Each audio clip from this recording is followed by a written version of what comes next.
don't we get started? Let me change this to gallery view, making sure everyone can see each other. Welcome to our webinar, and we're very happy to have some of our valued contacts here in our sphere to join us and talk about the idea of moving up your home. So being able to transition from your current home to what you're looking for. Now, that may be for various reasons, but before we jump into that, I wanted to introduce the panelists here today. We have Nikki, our mortgage expert and advisor. How you doing? I'm good, thanks. Thanks for having me, Alfred. Yeah, absolutely. And of course, those that have joined us before in our webinars, we also have Alan from our real estate side. Hi, Alan, how are you? Hi, everybody. Nice to see you all again. And then from my team and one of our co-founders, we have Raymond helping us today answer some questions on the back end, as well as Amy, who always does a great job for us to organize these webinars. Hey, everybody. And so what we'll do today, again, there's reminders that at the bottom of your screen, there's a Q&A box that allows you to ask questions to myself and the rest of the panelists, and we can answer them live. We'll answer them individually as well. And if it's a question that ties into what we're doing, I'll try to bring it up into the live webinar as well so that we can have a discussion about it. And in addition to that, if you have any issues hearing us, there's things that you want us to clarify, feel free to use the chat box as well, and you can send a message to us as the panelists for us to review. And so, again, the topic today is around the idea of moving up, right? And so there's challenges that happen when we talk about being able to buy a new home, but there are things that working with Alan and Nikki, it really allows you to simplify those decisions and really see a path towards that new home. And I mean, it's, a conversation I've been having with a lot of our clients because of the way that, the quarantine and shelter in place has made us realize the space that we are in.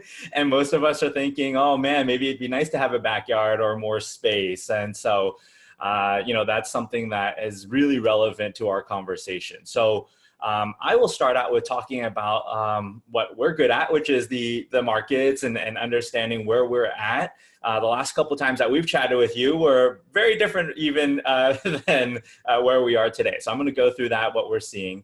And then I'm just going to hand it off to Nikki and Alan and talking about the how-tos, from the mortgage perspective, but also the housing side, like getting things ready to sell and buy. So those are the people that you'll want to direct your questions toward.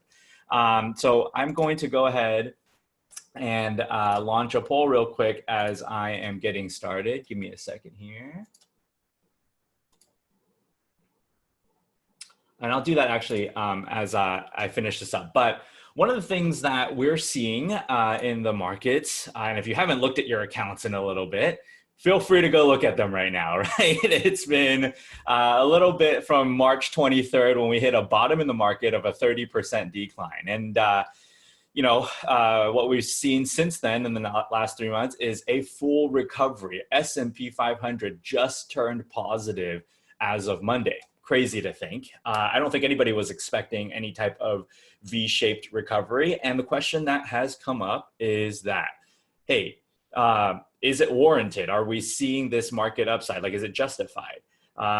Look, the numbers from a economic standpoint aren't necessarily supporting it, but at the same time, it wasn't like that there was economic numbers that supported a 30% drop when it happened. So much of it was emotional. So much of it was the beginning of the unknown of the pandemic. And I wanted to share this screen with you just to show you what the S&P 500 did over the past 6 months versus, of course, the new coronavirus cases in the US. And so you can see this 30% drop here. And that was even before we had any spikes. And this is the market telling us we are worried about the next 6 months going forward. We saw the spike happen, and then we have a decline in the new 7-day moving average of daily cases. I'm not saying that an argument of whether, there's enough testing, all of that. I'm just saying this is what the data shows in that, cases have gone down and the market is projecting optimism. And so if you're thinking about, the home purchase side, needing to use funds from your accounts to be able to do so, this is probably not a bad time at all, right? We're seeing accounts almost fully recovered, whether you had bonds or not, whether you were conservative or not. As long as you stayed in the market, your accounts probably look fairly close to what it did, February and early March. And so that's some of the conversations that I've been having with clients, is that how can we utilize this opportunity when maybe now there's going to be a start, and Alan can talk to this more, which is there a boost up in inventory as things are going to open? I don't know yet, right? And so Alan can help answer that, but certainly your dollars in the account to help go towards funding a purchase probably is back to normal, and we can talk about how to best utilize that, okay? Now, as we get started into talking about the how-tos and the mortgage, there's really some cool things that Nikki talks about, especially not just for a first-time home buyer, but someone who owns a house right now, and how do you transition to that new home. We do have a webinar coming up. I see clients in here that are that don't own yet and maybe a first-time home buyer. We actually have a webinar for that coming up next week to talk about some different ideas of when you're first purchasing. So we'll dive back into some of the basics of home purchase, how to evaluate, owning a home, making sure the affordability is there. But today is more focused on trading up. So Nikki, let me have you take over and talk about what you discuss with your clients as you're helping them through that process. Absolutely, and thanks so much for having me, and it's nice to meet everybody. So yeah, I'm going to share my screen in a second, and I will go through the how-tos, and I do tend to get in the weeds, so I will try not to get too far in the weeds of qualifying, but happy to do so with individuals afterwards, because it is very individual. And so the answer is there's lots of options, and it depends. So let me get my screen going here.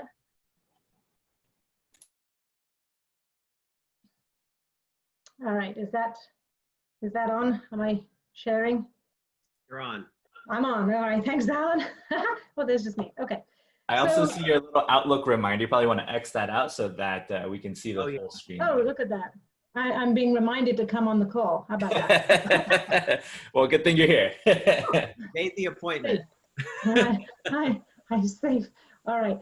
So great. Okay. So what we're going to talk about is how do you get from one house to the next? And, I've done some numbers here, thrown out kind of an estimate of numbers, but obviously we can look at individual ones. So just kind of high level for you to get an idea of how this works.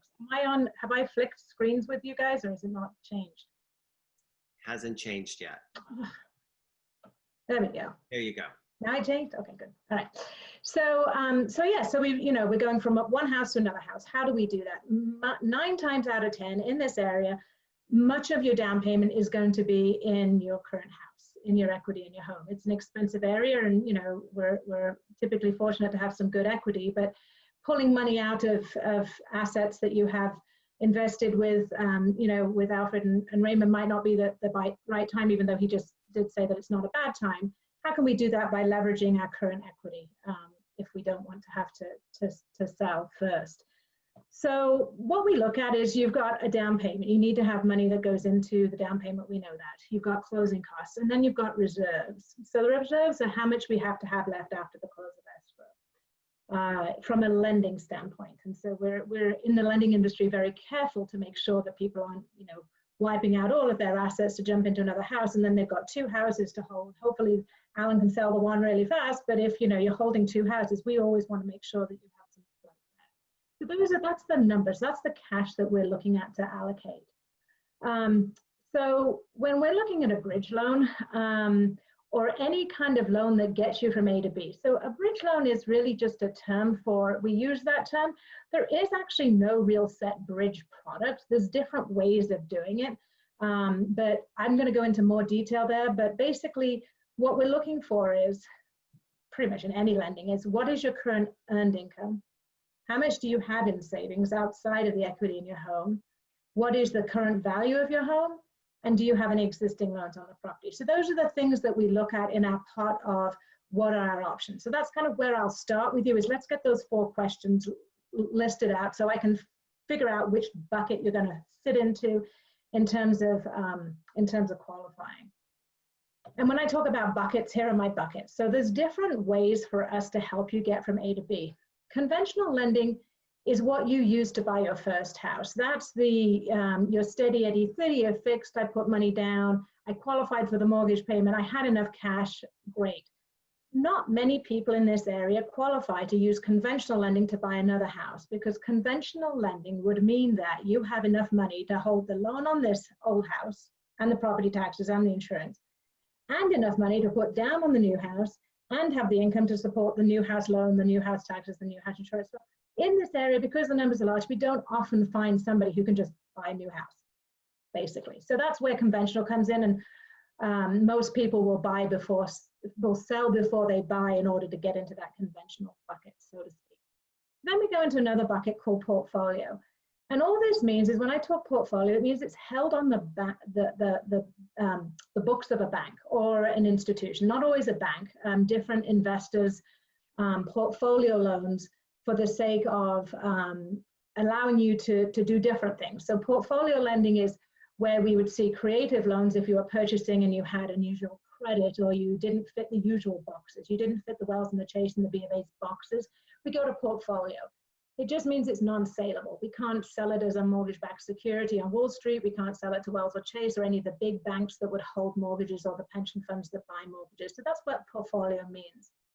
And in the bridge environment, what portfolio lending does, the type of product that we offer that's portfolio, allows us to say that nobody's going to live in two houses at once. If you're buying one house, hoping to sell the other house, you're either going to rent it out if you can't sell it, or you're going to rent out the new one, but you're not going to try and live in two houses at once. So what it does, the portfolio lending allows us to say, well, what would that house that they're leaving rent for? So if they moved and they couldn't sell it for whatever reason, we don't make you get a tenancy, we don't make you get a lease.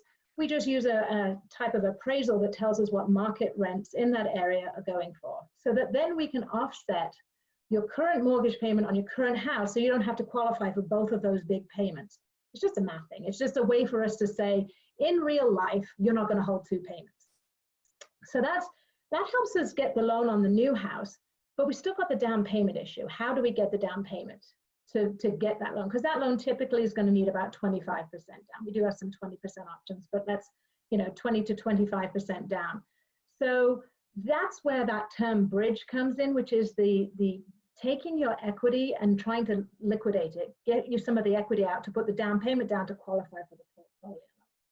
There are different ways for us to do their second loans, because they go behind your first loan. So you have a current mortgage on your current house. Let's say it's with Wells Fargo, and you have equity in your home. I've got some math coming up here in the slides, so we'll go through it. But the loan that we put on called the bridge is also called a second loan because it's in second position. In the event of foreclosure, that loan would get paid off after your Wells Fargo loan got paid off.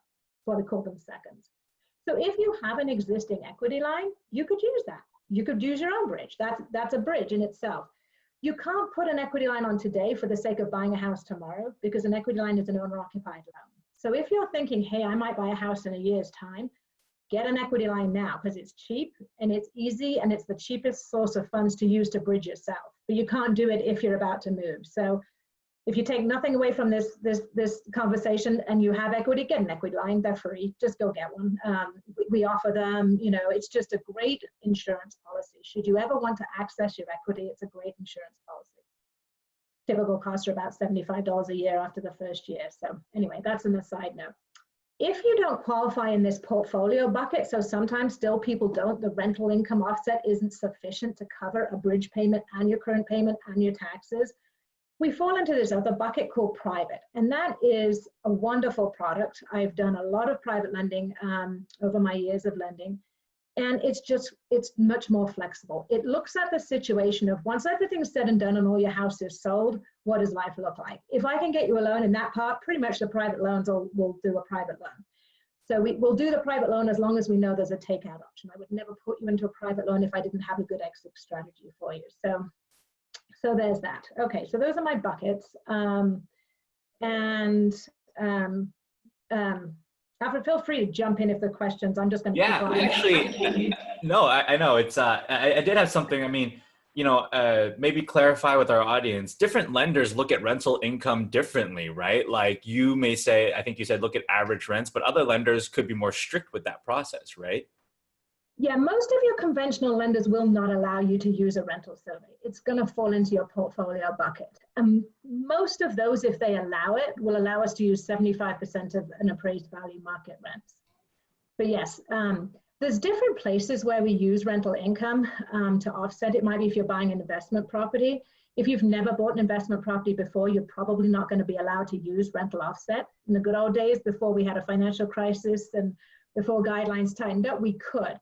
But now we can't. So most of your steady Eddie Wells, Chase the banks, you're not going to find a rental offset type of product. There's some private banking situations where you may see some outside of the book lending in those institutions. But again, that's because they're portfolioing those loans, they're not selling them. And that's because you're, might be in a private banking situation, but most of all, you won't see that. Got it. And then as you jump into the calculation, I've had this asked from a client before, is if they take out a home equity line, like let's say they borrow against their own home equity line that was existing, just an understanding of how that affects the new loan that they're going to get for the second home, right? Like how does it count against the debt or the loan to value, things like that. I think that would be something to clarify as well. Yeah. Yeah, that's a great question. And again, that's where we need that portfolio loan when we're borrowing the new house, because that portfolio loan allows us to offset the equity line payment plus the current loan payment plus the taxes plus the insurance with 75% of the rents. Great. So it is included in that payment. So that's where, if even in a portfolio, the rental offset is not sufficient to keep your debt to income ratio under the rules, you pop into private. Now, this portfolio product that I'm talking about specifically that does allow the rental offset also allows our debt to income ratio go to 49. So it's very flexible. Whereas in conventional lending world, you've probably heard of 43%.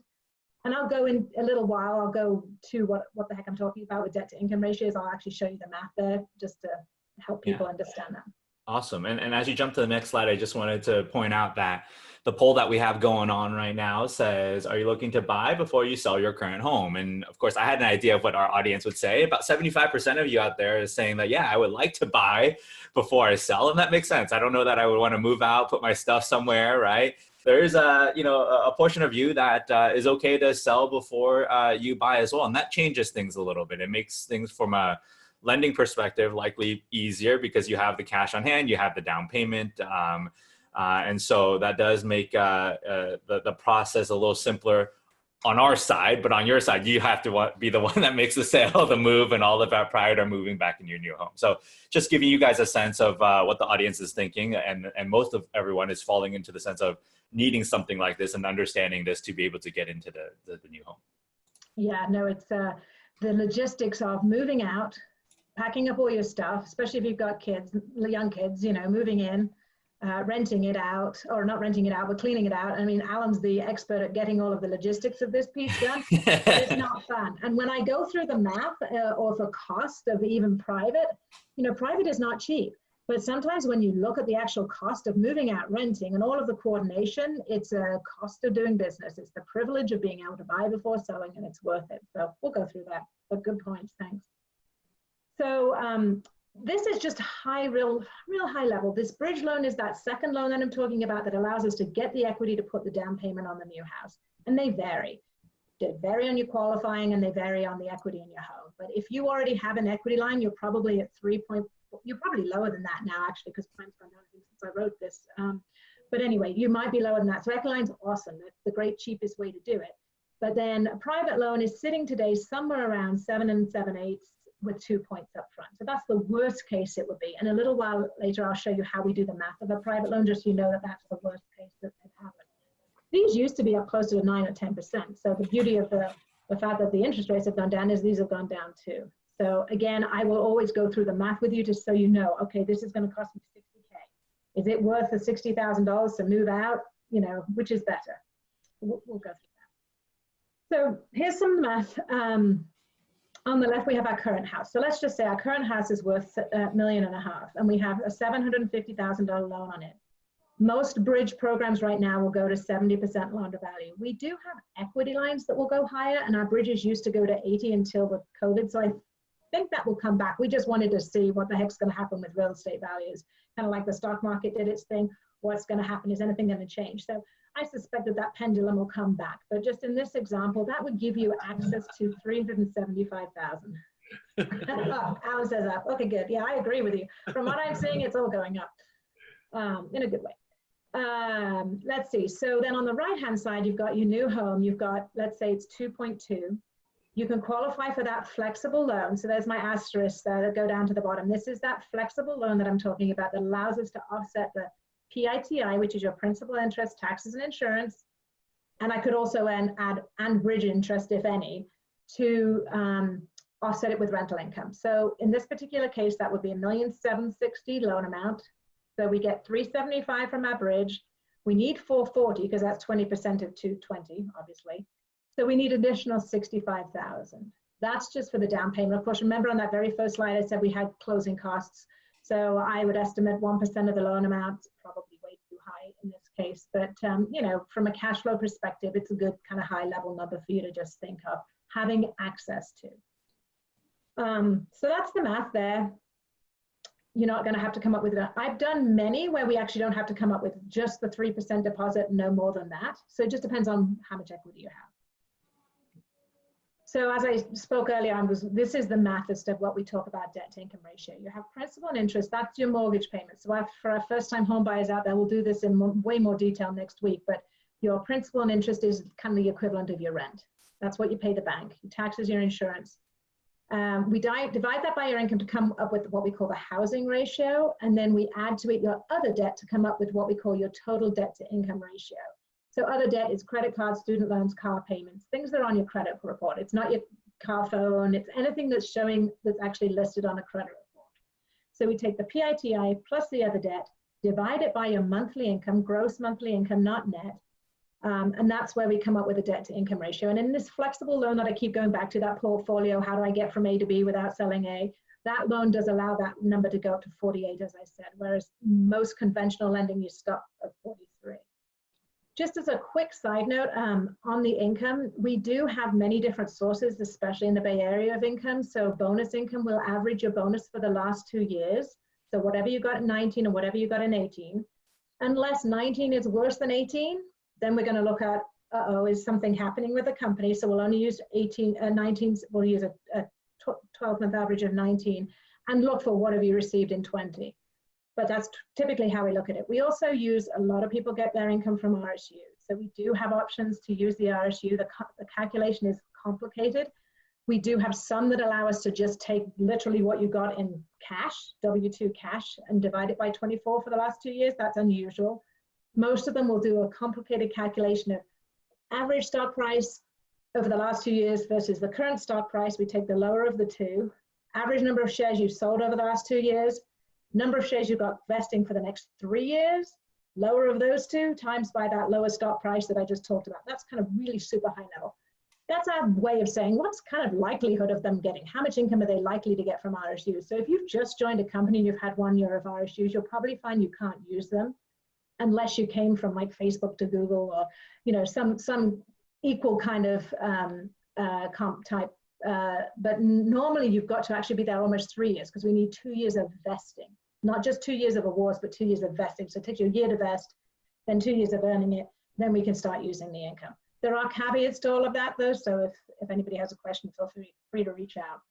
Yeah, and that's probably a big one with a lot of our clients and also Alan's side. I mean, in this area that happens to be such a big part of people's incomes. And, you know, as we talk through this and thinking about the ways that we can buy, just remember that for our clients, the workbook that you have does account for the RSU income. But like Nikki said, we have to add into the fact that it has to be there for 2 years. And while we note it, maybe as you join the company, right, we just need to keep in mind that the ratios that is being shown, the debt to income ratios being shown in our workbooks is accounting for that fully, even if you haven't been there for the full year, which is why we chat with Nikki to make sure that as we get into that process, that those numbers actually can apply to you.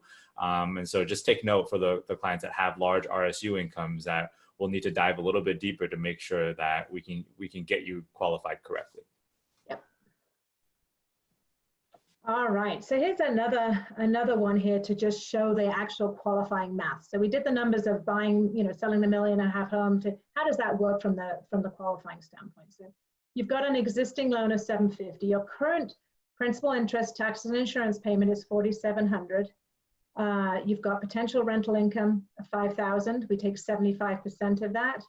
And then you have a negative cash flow of $1,200. So the difference of the 4,700 and the 3,500 comes up with 1,200. So that's what we add to that PITI plus other debt. That was where we pop that on the new purchase. So on the new purchase, we go, okay, what's the PITI? So on the right-hand side, we say PITI on a $1.7 million loan is 13,100 plus your other debt, 1,000, let's just say, negative cash flow from the left-hand side that we add. So that's PITI, other debt, and the negative cash flow. So that's the total debt surface is 15,000. So we need your income divided into 15,000 to come up with 48%. And so down below you see here, that's about 15,000 divided by a $32,000 a year month, income is 48% debt to income ratio. So that's $385,000 a year. This model is assuming that PITI, the bridge loan payment, is included in that PITI, and of course that just depends on the left-hand side, the PITI, the bridge loan is in that $4,700. So these numbers move around a lot with different scenarios, but that's just high level how it works. So hopefully. Yeah, and that's probably where, right, the difference of accounting for that potential rental income. So instead of having the full 4,700 count against the new home, you just have the 1,200, right? Which is going to allow you to have less income to be able to buy the new home. And also, I'm assuming, right, whatever HELOC they take out on their existing home that I was talking about before would get added to that existing loan PITI from a payment standpoint. Yep, exactly. So that's why I was saying exactly the 4,700 has the bridge or equity line payment in it. Got it. Yeah. And so when we're talking about this, I keep talking about the flexible loan. That's the one that I'm modeling here. You're not looking at a 30-year fixed at 3.25. I just locked one a 30-year fixed at 2.875 last week. You're not looking at that. That's not this program. That's just a conventional program. What we're looking at here is probably a 7/1 ARM because it qualifies the best. And what 7/1 ARM means is that the rate would be fixed for the first 7 years and then go into an adjustable. You don't care about that. This is a loan that you take temporarily. Now I say temporarily because you have to keep it for at least 6 payments. You can't just take this loan, sell your house, and then pay it off. Otherwise, we're going to stop doing this loan because there's no yield for us. We're not keeping it long enough. You're not paying us points up front. So you have to keep it for at least 6 payments. Otherwise, we would not keep lending. But it's probably somewhere around a 4.25% interest rate on a 7/1 ARM. So yeah, it's all right. It's not the 7.875 private money, and there's no points. So it's better. It's just, yeah, it's okay. It also has this particular, there's many different programs. There is one that has a fee with it, associated with it, to allow us to do that rental survey offset. But all stuff that we would show you what the math is, how much it costs you. And this is probably our most popular product here. So now I'm going to pop down and go into the private just so you can see how this would work. And from a very high level, if you just look at your situation right now, if you take your current home price, you add to it the new home price. So let's say, what was it, $1.5 million plus the 2.2. You add those two together and you times it by 75%, minus any existing liens. That's the amount of loans that are available. Do that here in the math. So $1.5 million plus 2.2. 75% of that. So basically, if you look at it from the investor standpoint, from the person who's giving you their pot of gold to go buy your new house, they want to make sure that between the real estate, they're not exposed more than 75% of the value of the real estate. Minus what you already owe, which is $750 in that example. So a bridge loan available would be about $2,025,000. So if you're buying a 2.2 house, you can see you'd have to come up with $175,000 plus some closing costs. In this instance, as I said, I've done many of these where all they have to come up with is a 3% down. You do have to have that initial deposit. We're not allowed to lend you your deposit for the seller because you're lending it before we've actually closed the escrow. So let's see. So hopefully that was somewhat not too weedy. again, Alan's going to talk more about this, but this gives you the ability to buy a house without the pressure to sell first. Competitive negotiating situation, again, Alan's going to talk through why this is important. So you're not contingent. We are seeing more contingent offers, I have to say, than I've seen in many, many years, but it's not the best situation. Alan, my job is to make you look more beautiful than the next person. It's a beauty contest, and we want you to be as clean as a whistle, as zero contingencies as you can. There's, you know, just to look beautiful, so that the seller just has to look at price. Okay, great. Are they paying enough for this house? Not, well, yeah, but they have this, that, and the other things going on with it. So this product gives you that ability to look more beautiful. Again, saving money, not chasing the market. Alan will talk to that, you know, on the buy side, and having to wait saves you time because you don't have to move out and all of that pressure, taking a lower price because you're stressed on your sale. Making the quick decisions to get the house that you want. I would say most of the people that come to me because they saw the house, other than the other way around. Oh my gosh, I've seen this house. I absolutely have to have happens every week. And amazingly enough, people have to buy, you know, it's just the way it happens. So it's much more fun to do all the annoying paperwork with me when you know what, for the sake of why you're doing it. And it just gives you time to prepare the house. So Alan will talk to that. Once you've got all your clutter out and he can make it look beautiful and stage it, right? So that's why doing a bridge loan works, or some version of the bridges that I just talked about there. So the other thing that we work on is grounding the numbers. And this is, again, what you do with Alfred and Raymond, which is, from a qualification standpoint, this could make sense, but from an affordability standpoint, does it? So I sort of compliment Alfred and Raymond on how we look at, does this make sense? So this is just an example. I'm not going to go into this, but just so you know, I come from that orientation of, I don't want to get you into something that we can't get you out of that doesn't make sense for your long-term family. And we're always oriented to that. Yeah. So that's probably it. Let me unshare so we can not see all of that in a second. Thank you for that, Nikki. That was fantastic. I mean, just hearing that from you and seeing the breakdown of the different types of mortgages. I mean, I just launched a poll headed into talking with Alan, like how many people are thinking about doing this in the next 6 to 12 months? We have 83% of our audience that is kind of getting ready to go. What's interesting of what you said is most people come to you after the fact that they saw the house. I just got an email yesterday saying, hey, we're about to, or we put in an offer and we got accepted. Can we chat, right? Versus most of the time it should be the other way around, but it happens. It happens all the time. And so, you know, I think, you know, hopefully those that are attending the webinar gets a better sense of, you know, the logistics of making this happen. And again, I'll turn it over to Alan right now to talk more about like actually making it happen in the houses themselves. But it was a really good breakdown to hear, Nikki. Thank you for that. You're welcome. Nikki, that was awesome. It was the first time that I've ever had a beauty queen do a presentation, which is awesome. You like that one, huh? I love it. I'm going to use that. Hey, feel free. Only without all the hairspray. So one of the biggest questions that I receive all the time is, where do I think the housing market is going? And right now, overall, sales prices are up. We just received for April 3.1%. But sales volume is down 21%. And the biggest reason is because sellers are holding back on putting their houses on the market. So of course, sales volume is down 21% because there's not enough houses on the market. But at the same time, of course, prices are up because there's not enough. And so the interesting thing is that when we are putting, when my team and I are getting our houses ready for our clients, Megan, my assistant, is calling our vendors, and that's our property inspector, our writer, because we do not do script writing for our properties. We call our script writer, and she says, well, I am 7 to 10 days out. Our property inspector is anywhere from, right now it's 14 days out. Our pest inspector is 12 days out. And then it takes them 3 to 5 days from there. So we're talking 21 days to get reports back. And that's because other realtors are getting their houses ready. And so what does that mean? There is going to be an influx of properties that are going to be coming on the market.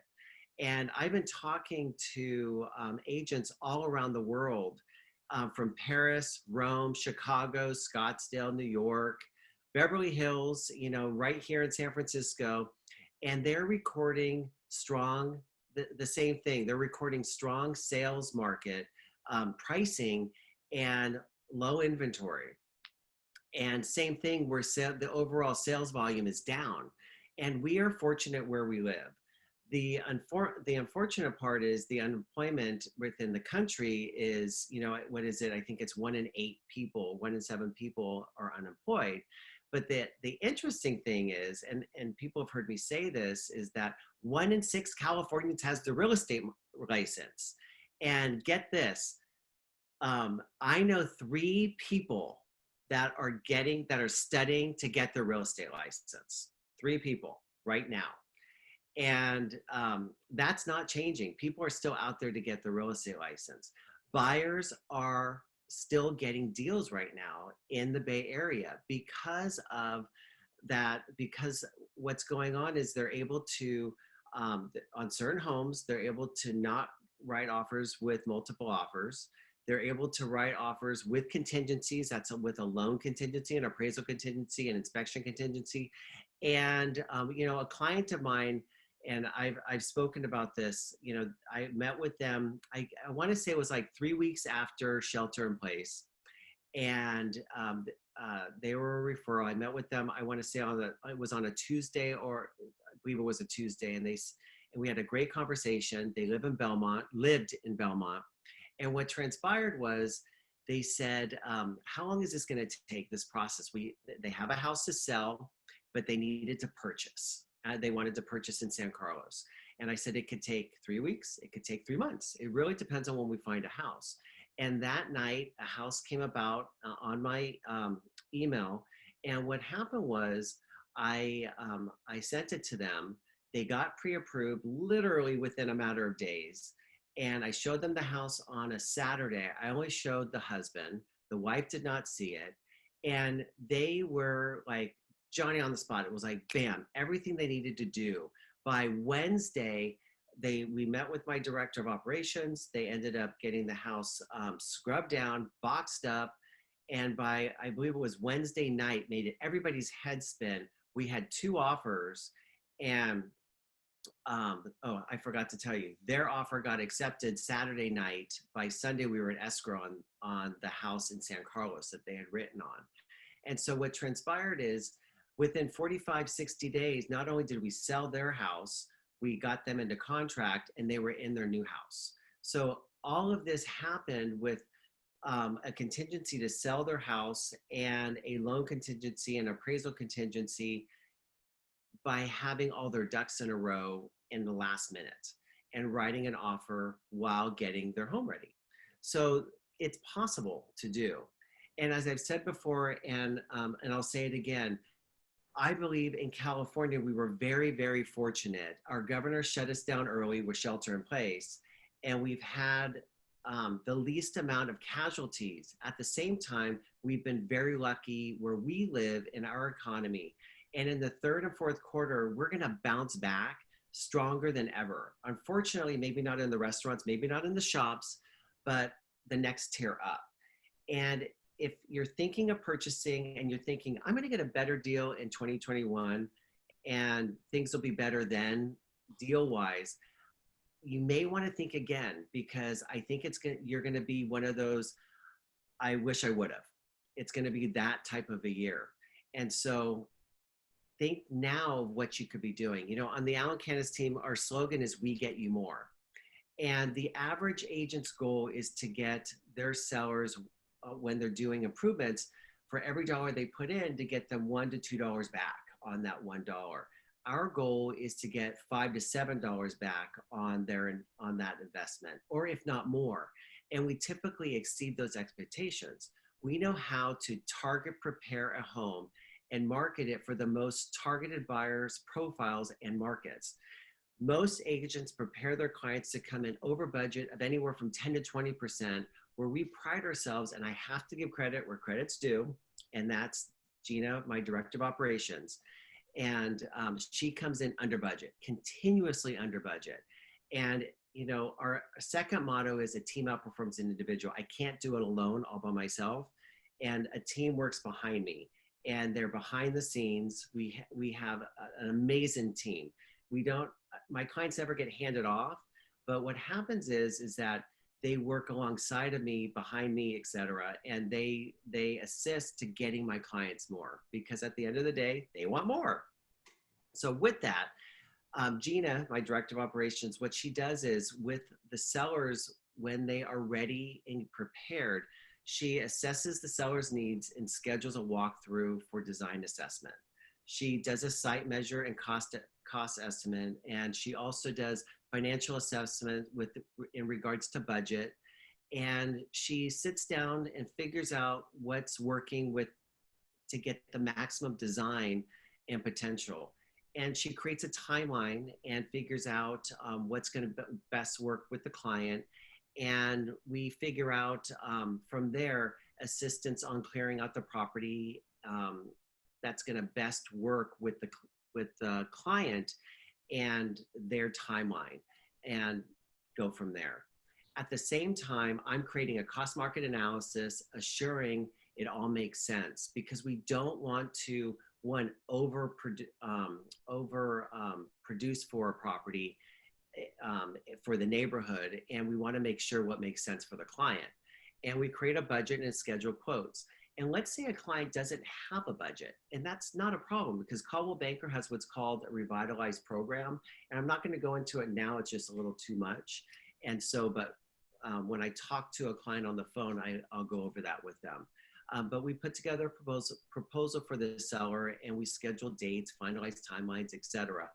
And what's nice now with Shelter in Place is that we don't do brokers tour anymore. We don't do weekend open houses.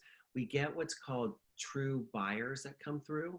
And by doing what's our voiceover videos, our professional photography, our floor plans, etc., and we manage the process for our clients. And our clients actually sit back and they see what goes on with the properties, and we're selling them at an alarmingly fast rate. Taking a step back from there, finding out regarding what a client's need is for finding properties. It's really about the agent-to-agent relationship. We're working with three clients right now that are looking to purchase properties while they're still living in their house and contingent upon the sale of their property. And it's about the agent-to-agent relationship. And it's setting the expectation on the other side with the agent on the other side. We don't lowball when we're writing the offer. We have a signed listing agreement when we're presenting an offer. We do write it with contingencies, and we set the expectation for both seller and buyer. And depending on the buyer's home, we often can have this all done simultaneously. So for instance, we're going to be writing an offer on Thursday, and if it comes to fruition, which we're hoping that it does for our client, then it's going to happen fast. So what'll transpire is we'll write the offer. We have been actually getting the house ready for the last 2 weeks with painting, doorknobs, etc. The clients are living in the house. The plan is the offer, if it is accepted, literally on Tuesday, we will have photography at the house, and the house will be listed possibly on the following Thursday. It is a San Carlos residence, so more than likely we'll take offers by Friday, if not on the following Monday. It'll go that quickly. And by doing this, we'll probably be in the sale of that house, because of the San Carlos residence, we're anticipating it'll be a 21-day close. Everything will transpire within 45 to 60 days. It happens that quickly. The biggest takeaway I want you to take away from this entire message is don't cheapen out when selling your biggest asset. You should make the best investment possible to get you the most money for your biggest investment. When meeting with my team, we'll walk you through the process. By thinking that you can't do it, meet with my team and let's figure out if you can. We can meet with Nikki and figure out if you can. That's the biggest takeaway I want you to take away from this. So I want to open this up for questions and see what you have. Yeah, and let's see if any questions flow through. And I think that timeline that you mentioned, Alan, was great, just to kind of hear it again. I mean, of course, we saw the other one that happened within 40 some odd days. It was quick. And, you know, for our clients to hear how you prepare the existing home as they're getting ready to put an offer on the new home, I think really helps them visualize how they can actually make that happen, right? And so... And sometimes clients think, oh my gosh, I have to paint. Oh my gosh, I have to do... So for instance, I'll talk about these clients in San Carlos. You know, they have 3 children, they have 3 small children. They're living in the house. We're not painting inside the house. They're doing some light touch up. We're not gonna have a painting crew come inside the house, but we are getting a quote and we're gonna give a credit for painting credit. We can still do photography. We are painting in the exterior of the house. And so to paint the exterior of the house, we're only painting the trim and 2 sides of the house. I think the total quote came to $1,200. And so it just made sense. The seller also said, my roof needs to be replaced, which it does, but it's not leaking at this time. I said, do not replace the roof. You will not get any more money back for the roof being replaced. Why live through it? So little things like that don't make sense to live through things. Let the next buyer live through those things. And rely on us to figure those things out. Don't hold back on doing certain things or not doing certain things, and move on to the next house. Great. I don't see any questions just yet. We did have all the polls that you guys answered into. I'm looking at the time here. We have about 10 minutes left for the webinar. So if there's anything that you guys have from the audience to ask Nikki or Alan, please do so, or myself. Nikki, anything to add after hearing Alan talk on his end? Yeah, I just, one sort of thing that's I've articulated over my career, and Alan spoke so greatly to it there, is when you're thinking about a big move like this, you have all of your concerns are going to land either in the category of financial, physical, or emotional. So if you can kind of just think about it, like, is this, what am I worrying about right now? Is this a financial concern? Or what am I worrying about right now? Is this a physical concern? How the heck do I clean out the attic? How the heck do I get the house painted? And if you can look to the experts to help you with grounding, like you guys, grounding, is this affordable? Should I be doing this? Grounding with a good lender. Can I do this? How do I do it?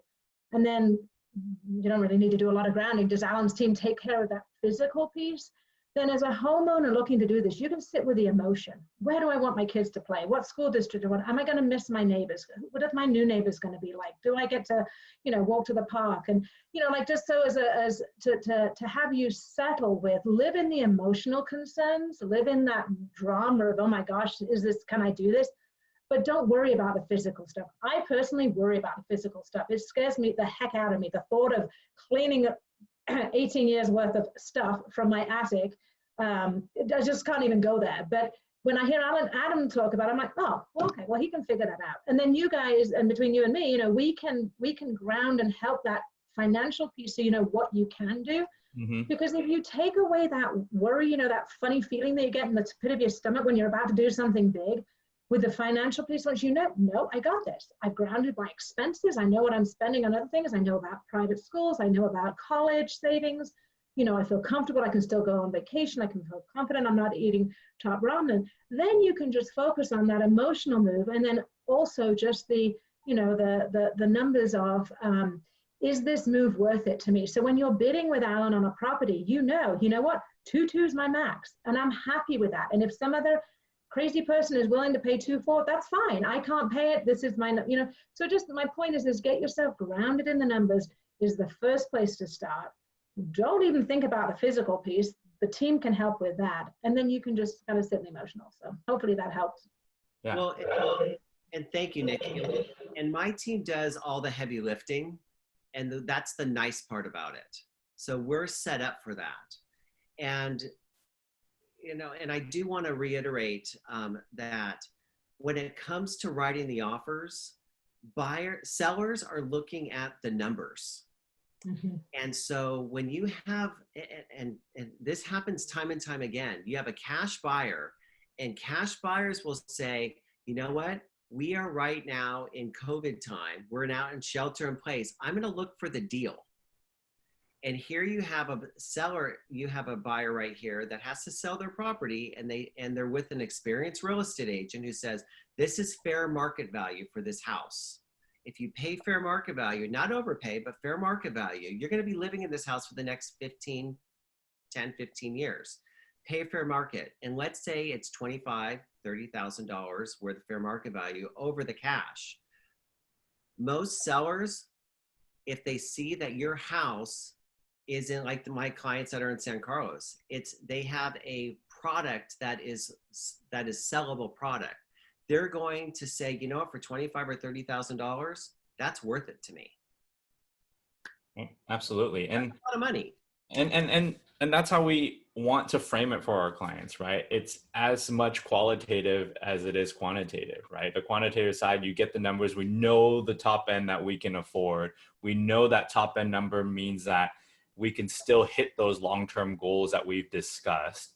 It allows you to take that ambiguity out of the equation and be comfortable when you're talking with Alan to say, hey, this is a number that we're going to go for, right? And you know, to Alan's point, 10, 15 years, right? 20, 30K, right? 20, 30K is not a small number, but 20, 30K on a $2 million purchase and actually being able to trade up and get into the house means, you know, a big deal to be able to actually make that transaction. And so, you know, at the end of the day, you know, the team between myself and Nikki is to make you comfortable around the numbers, long-term goals, and so that you can take that to Alan and be able to say, hey, like we can make this type of offer. And that's a very easy approach for Alan to be able to filter that way. Because if we're moving that target around, right, if we're starting at a lower number than with a higher number, we might miss out, you know, on an opportunity that comes up. Okay, so we are at 12:55. So what I'm going to do is close out the webinar here. A couple remarks is that, you know, the webinar will be recorded. If there are questions, someone wants to rewatch it, feel free to let us know, right? And then as we mentioned with Amy Raymond, and we're gonna be launching a first-time home buyers webinar again for next week. So that's something that we would hope that you can join as well for the clients that fall into that category.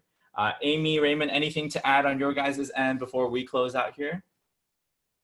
No, just other than the first time homebuyer webinar will be on June 16th, and we'll get an invite out to everybody on that. And this was live on Facebook as well, so you can look at it there on the Compass Capital page. And I believe that's it. Thank you everyone for joining. Awesome. Thank you. Well, thank you guys again. Thank you, Alan. Thank you, Nikki, for taking the time. And we'll hope to talk to our audience very soon again. Perfect. Great. Thanks, guys. Bye. Have a great day.